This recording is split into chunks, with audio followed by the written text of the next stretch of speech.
pagi, keluargaku yang kekasih di dalam Tuhan. Kiranya hari ini kita terus dikuasai oleh sukacita dari Tuhan.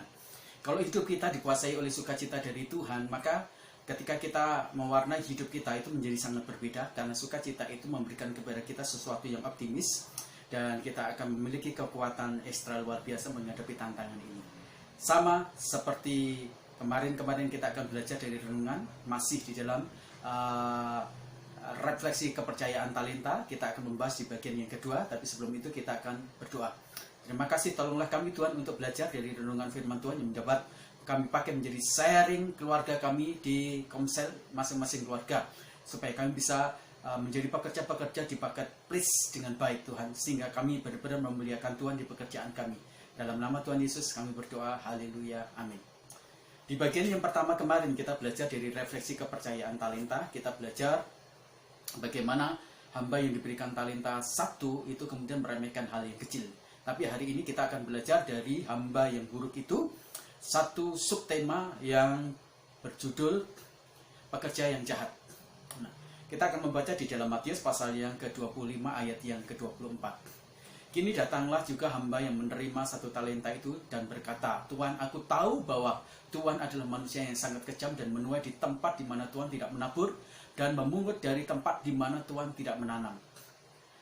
Sekecil apapun yang kita terima dari Tuhan, itu adalah bukti real bahwa Tuhan itu selalu baik dalam hidup kita semuanya. Sekecil apapun juga berkat yang kita terima dari Tuhan, itu adalah satu bukti nyata bahwa Tuhan itu sangat peduli, sangat bertanggung jawab terhadap hidup kita semuanya. Nah, jadi kalau kita bicara tentang talenta, tugas, pekerjaan atau berkat, itu bukan ukurannya, bukan masalah besar atau kecilnya. Tetapi tolak ukur di sana adalah bagaimana Tuhan itu sangat mengasihi kita, sangat memperhatikan kita. Dan tolak ukurnya bukan masalah bahwa Tuhan itu tidak adil, bahwa Tuhan itu pilih kasih, atau Tuhan itu adalah Allah yang begitu sangat kejam, bukan. Tetapi Tuhan itu adalah Allah yang sangat memperhatikan dan sangat bertanggung jawab di dalam hidup kita semuanya. Orang yang mempercayai Tuhan, entah itu sedikit atau banyak, harusnya dia akan berkembang sebagai pribadi yang sangat bersyukur, mudah berterima kasih, dan tidak gampang mengeluh dengan kehidupan, dengan tanggung jawab, dengan berkat-berkat yang dia terima. Dia tidak akan berkata kepada Tuhan, menolak kepada sesuatu, atau kemudian menjadi negatif terhadap segala sesuatu yang Tuhan percayakan atau Tuhan berkatkan di dalam hidup dia. Nah, hari ini kita belajar bersama-sama dari refleksi yang kedua, hamba yang buruk ketika Tuhan memberikan sebuah talenta kepada dia, satu yang dipercayakan dalam hidup dia. Nah, kita melihat bagaimana hamba yang dipercayakan satu talenta itu ternyata dia menjadi pekerja yang sangat jahat. Nah, bagaimana kita bisa melihat bahwa dia adalah seorang pekerja yang sangat jahat ketika dia dipercayakan satu talenta? Mari kita belajar dari renungan pagi ini. Yang pertama, hamba yang dipercayakan satu talenta itu menjadi sangat jahat karena hamba itu menjadi hamba yang sangat lancang mulutnya terhadap tuannya. Nah, kalau kita membaca di dalam cerita dan narasi di dalam Matius pasal yang ke-25 ini, kepada 2 dan 5 talenta itu Tuhan berbicara, atau sang Tuhan itu berbicara kepada hambanya dan memuji hasil pekerjaan mereka semuanya. Tetapi ketika Tuhan ini datang kepada satu talenta itu, sebelum Tuhan itu kemudian bertanya, si hamba yang dipercayakan satu talenta itu langsung kemudian suaranya lantang dan keras, lancang mulutnya kepada sang Tuhan. Nah, di dalam konteks kebudayaan Timur, apalagi kalau kita bicara tentang dulos atau kebudakan, maka ini menjadi sesuatu yang sangat tidak lumrah. Jadi ketika jika dia bertanya, dia mengeluarkan statement atau perkataan-perkataan lebih dulu sebelum ditanya, maka itu menjadi satu bukti otentik bagaimana dia sangat tidak hormat, bagaimana dia memiliki sikap yang sangat tidak menghargai, atau dianggap sebagai pribadi yang sangat jahat luar biasa. Kenapa? Lancang mulutnya. Sebelum tuannya itu berkata, atau sebelum tuannya itu bertanya, atau sebelum tuannya itu memberikan instruksi, maka mulutnya lebih lancang bertanya. Dan saya yakin pekerja-pekerja yang model demikian itu tidak akan disukai. Nah, seorang pekerja yang baik harusnya dia harus lebih banyak mendengar daripada banyak berkata-kata. Seorang pekerja yang baik lebih banyak kemudian menyendengkan telinganya terhadap instruksi atau perkataan-perkataan sang tuan, bukan lebih banyak berkata-kata. Orang mungkin banyak berkata-kata dianggap sebagai sesuatu yang pintar atau cerdas, tapi Alkitab berkata bahwa orang yang tidak bisa mengendalikan perkataannya atau mengendalikan omongannya, justru orang itu adalah orang yang bodoh. Orang yang lebih banyak mengeluarkan statement atau kata-kata lebih banyak, biasanya orang itu akan lebih banyak menghadapi malapetaka. Sama seperti hamba yang dipercayai 1 talenta. Dia lancang mulutnya, lebih banyak berbicara, lebih banyak ngomong, lebih banyak berkata-kata dibandingkan mendengar. Dan lancang mulutnya sehingga dia menunjukkan bahwa diri dia adalah seorang pekerja yang jahat. Dia tidak menghormati tuannya, dia tidak menghargai Tuhannya, dia tidak menempatkan dirinya sebagai seorang budak yang dipercayai dengan anugerah dan kasih karunia. Ingat, orang-orang Israel juga demikian. Dia dengan mudah setiap kali menghadapi masalah-masalah, mulutnya seringkali lancang kepada Tuhan. Gampang ngomong, gampang marah, gampang ngeluh, gampang mencaci maki, gampang menyalahkan Tuhan. Selalu berkata-kata dengan tidak benar, suka membantah dengan apa yang diperintahkan oleh Tuhan. Orang-orang yang lancang mulutnya, orang-orang yang tidak sadar akan posisinya. Orang-orang yang lancang mulutnya adalah orang-orang yang tidak sadar tentang kasih karunia dari Tuhan. Orang-orang yang tidak tahu diri, orang-orang yang tidak tahu posisi dia. Orang-orang yang lancang mulutnya adalah orang-orang yang tidak bisa menempatkan kasih karunia dan anugerah dari Sang Tuhan di dalam hidup dia. Maka jangan jadi seorang pekerja yang jahat. Jadilah seorang pekerja yang baik. Lebih banyak mendengar, lambat berkata-kata, dan kemudian kita menyimpan segala sesuatu yang kita mungkin ingin katakan itu. Dengar dulu nasihat dari Sang Tuhan. Sang pekerja harus lebih banyak lagi mengarahkan telinganya, sehingga kita semuanya tidak salah dalam perkataan-perkataannya. Maka Bapak Ibu yang kekasih dalam Tuhan, jangan gampang lancang mulut kita semuanya. Hati-hati dengan mulut kita, hati-hati dengan perkataan kita. Saya ingin mengatakan kepada kita semuanya, kadang-kadang kita seringkali lancang mulut kita. Kita seringkali mengumbar perkataan-perkataan, mengumbar lagi omongan-omongan yang tidak baik, mengumbar lagi berita-berita tentang orang lain, mengumbar lagi rahasia-rahasia yang seharusnya tidak perlu diumbar. Jangan lancang mulut kita, mengumbar rahasia yang tidak pantas, mengumbar perkataan yang tidak pantas. Jangan lancang kita, kemudian berkata-kata yang tidak bagus kepada mungkin juga Tuhan kita. Sebagai seorang pekerja, hormatilah Tuhanmu, hormatilah kemudian bosmu, berkatalah dengan baik. Jangan lancang mulut kita dengan mencaci, mengeluh, atau mengeluarkan perkataan-perkataan yang tidak bagus. Itu yang pertama, mengapa hamba itu disebut sebagai hamba yang sangat jahat. Yang kedua, mengapa hamba itu disebut sebagai hamba yang sangat jahat. Yang kedua, karena hamba itu memberikan satu predikat yang buruk kepada Sang Tuhan. Ya, perkatakan, hamba itu diberikan 1 talenta bukan hanya dia lancang mulutnya, tetapi dia berpikiran negatif, berpikiran buruk kepada Sang Tuhan. Langsung apa yang dikatakan, kamu adalah Tuhan yang jahat, kamu adalah Tuhan yang tidak baik, kamu menuai di tempat yang kamu tidak tanam, kamu melakukan sesuatu yang buruk, kamu rakus, kamu serakah. Semua predikat yang buruk itu dilontarkan kepada hamba itu, kepada Sang Tuhan. Kebaikan Tuhannya tidak ditangkap sebagai sebuah kemurahan. Kepercayaan Sang Tuhan tidak ditangkap sebagai kesempatan besar untuk promosi-promosinya. Kepercayaan yang besar itu dianggap sebagai sesuatu yang betul-betul membuat dia seperti diperas. Seperti kalau kita lihat tenaga, kita diperas, ya, kita dihabisi, kita seperti budak rodi. Padahal bukan seperti itu. Ada sesuatu yang spesial yang datang dari tuannya dengan kepercayaan yang besar, diberi tanggung jawab yang besar supaya dia dapat mendapatkan promosi-promosi, tetapi dianggap itu sebagai satu yang buruk. Tuannya buruk, tuannya dianggap jahat, tuannya itu rakus, serakah, menuai di tempat yang sangat tidak pantas dia dapatkan. Itu semuanya, itu adalah predikat yang buruk yang diberikan hamba itu kepada Sang Tuhan.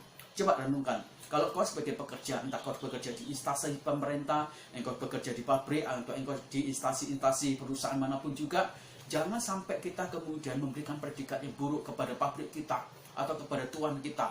Kita katakan Tuhan kita, perusahaan kita itu buruk, mereka memeras kita, mereka melakukan sesuatu yang buruk. Itu yang membuat akhirnya kita tidak cinta pada perusahaan kita tidak cinta kepada bos kita. Padahal kita sudah menikmati mungkin berkat dari pabrik kita, dari pekerjaan kita, dari bos kita. Dan juga ingat, ketika Tuhan memberkati kita mungkin dengan berkat-berkat yang mungkin kalau kita bandingkan dengan orang lain mungkin cukup sedikit, tetapi jangan sampai kita memberikan predikat yang buruk. Tuhan, engkau tidak baik, percuma aku percaya sama Tuhan, percuma aku melayani. Hal itu yang bikin kita seringkali tidak menjadi orang-orang yang bisa berbalas budi, bisa tahu diri, bisa berterima kasih dan bersyukur. Akhirnya kita memberikan predikat yang buruk kepada Tuhan kita. Jangan sampai. Perhatikan bagaimana pemegang satu talenta itu memberi predikat buruk pada tuannya, yang menyebut tuannya dengan tidak hormat, manusia kejam yang menganggap tuannya sebagai seorang pencuri, sudut pandang yang buruk terhadap seorang seringkali terlintas dalam benak pikiran kita, hati kita, dan mulut kita. Itu menandakan pembusukan. Pembusukan apa? Pembusukan di pikiran kita yang baik, pembusukan di moral ilahi, pembusukan di karakter kita, pembusukan di perilaku kita, bahkan pembusukan di etos kerja, hasil kualitas dan maksimalisasi kerja kita. Akhirnya kita menjadi orang yang jahat. Jadi kita hari ini belajar dari hal yang kedua, refleksi kepercayaan talenta yang berhubungan dengan hamba yang tidak baik, yaitu hamba itu memposisikan diri dia menjadi hamba yang jahat atau pekerja yang jahat. Ingat baik-baik, kalau engkau bekerja di instansi manapun juga jangan menjadi pekerja yang jahat. Kalau engkau melayani pekerjaan Tuhan juga jangan menjadi pelayan yang jahat. Kalau engkau menjadi jemaat-jemaat di satu gereja juga jangan menjadi seorang jemaat yang jahat, yang lancang mulutnya atau memberikan predikat-predikat yang tidak baik. Bagi siapa? Bagi Tuhan juga. Bagi siapa? Bagi hamba Tuhan juga. Bagi siapa? Bagi rekan-rekan atau mitra-mitra pelayanan. Supaya pada akhirnya pelayanan dalam gereja, pelayanan dalam bidang apapun juga, termasuk di pekerjaan, menjadi lebih baik lagi. Amin. Kiranya kita belajar lagi di dalam renungan firman Tuhan ini, supaya kita menjadi pekerja-pekerja yang memuliakan Tuhan. Mari kita berdoa. Terima kasih untuk kebenaran firman Tuhan ini. Kami dikuatkan, kami diteguhkan lagi. Kami belajar untuk kami tidak gampang menjadi orang-orang Kristen yang mudah Tuhan lancang mulutnya, menghakimi atau mengeluarkan perkataan-perkataan yang tidak baik. Terima kasih Tuhan. Kami berdoa Tuhan terus-menerus untuk kondisi negara Indonesia kami. Kami berdoa Tuhan untuk kondisi ekonomi keuangan negara bangsa kami pulihkan, supaya bangsa negara kami bisa bangkit. Kami berdoa untuk usaha dan bisnis, pekerjaan-pekerjaan dikerjakan oleh jemaat kami, mitra kami, sponsor kami. Tuhan pulihkan mereka, pekerjaan-pekerjaan mereka, pulihkan keuangan mereka, pulihkan bisnis mereka supaya bergerak lagi, sehingga operasional dan kemudian keuntungan-keuntungan mereka bisa bergerak lagi. Kami berdoa secara khusus untuk mitra-mitra kami yang memiliki bisnis pabrik apapun juga. Tuhan Engkau memberkati. Berkati para dokter, para suster yang menangani COVID-19 supaya mereka semuanya tidak terpapar. Berkati juga anti COVID yang sudah ada, supaya ini kemudian di bulan-bulan Desember supaya bisa tercukupi dan bisa menolong masyarakat Indonesia, sehingga kami kemudian bebas dan bisa melakukan aktivitas kami, baik itu pekerjaan, baik itu ke sekolah, baik itu juga ibadah gereja kami. Tuhan Engkau campur tangan, Engkau memberkati. Tuhan, kami berdoa juga untuk beberapa kondisi negara kami yang seringkali Tuhan ada orang-orang yang merancangkan hal yang jahat untuk bangsa dan negara kami, sehingga kondisi orang-orang yang suka bangsa kami atau negara kami itu tidak nyaman, tidak stabil dalam segala sektor, tidak damai. Tuhan, kami patahkan, kami hancurkan dalam nama Tuhan Yesus. Tangkap semua rancangan jahat. Tuhan memberkati Presiden kami Jokowi, berkati dia dengan kasih karunia dan anugerah dan kesehatan perlindungan dari Tuhan. Berikan hikmat marifat supaya dia bisa memberikan kebijakan-kebijakan dan keputusan-keputusan yang betul-betul berpihak kepada bangsa dan negara kami serta rakyat yang sangat miskin yang perlu ditolong. Tuhan, terima kasih Tuhan. Kami berdoa juga Tuhan untuk kota kami, berkati kota kami Tuhan, berkati bupati, berkati camat, berkati kelurahan, berkati kepala desa, berkati RW RT, berkati mereka semuanya, berkati perekonomian di kota kami, berkati agrobisnis, agrowisata, berkati niaga, berkati pertokoan, berkati pabrik, berkati Tuhan juga perikanan, peternakan, pertanian, perkebunan. Tuhan Engkau berkati. Tuhan, kami juga berdoa untuk gereja-gereja yang ada di Cipanas supaya kami bisa mengalami pengampunan, pemulihan yang luar biasa. Kami berdoa Tuhan untuk konflik-konflik historis yang ada di kota kami, di gereja-gereja, karena mungkin Tuhan ada begitu banyak Tuhan hal-hal yang dilakukan, cara-cara mengawali gereja yang buruk, sehingga pada akhirnya ada konflik yang terpelihara, sehingga kemudian kota kami tidak bisa dilawat karena ada kebencian dan dendam yang terpelihara yang tidak didamaikan. Tuhan, kami berdoa supaya antara hamba-hamba Tuhan kemudian ada pengampunan. Tuhan memberkati jemaat-jemaat orang-orang Kristen juga di wilayah Cipanas. Kami berdoa supaya Cipanas mengalami lawatan Tuhan juga. Tuhan, kami berdoa untuk gereja kami. Terus kami tak henti-hentinya dan kami percaya Tuhan, kami berindu untuk memiliki sebidang tanah dan gedung supaya kami bisa beribadah. Tuhan, terima kasih. Kami juga berdoa untuk operasional gereja kami, untuk kami bisa ibadah di hotel. Tuhan, Engkau campur tangan. Kami tahu Tuhan, Engkau juga akan mencukupi dana-dana untuk kami bisa beribadah. Tuhan, memberkati juga pertumbuhan iman, pertumbuhan rohani, pertumbuhan karakter dari jemaat kami, supaya kami menjadi ibu sangat sukacita, sangat bergairah untuk beribadah, untuk melayani, dan kami bertumbuh di dalam karakter kami. Terima kasih ya Tuhan. Akhirnya kiranya berkat rohani, berkat jasmani menyertai kami sepanjang hari ini. Terima kasih. Dalam nama Tuhan Yesus kami berdoa. Haleluya. Amin. Tuhan Yesus memberkati kita semuanya. Kalau kau pekerja, jadilah pekerja yang baik, bukan pekerja yang jahat. Jangan lancang mulut kita, jangan mengeluarkan statement yang tidak baik untuk instansi atau pabrik atau usaha atau pekerjaan kita semuanya.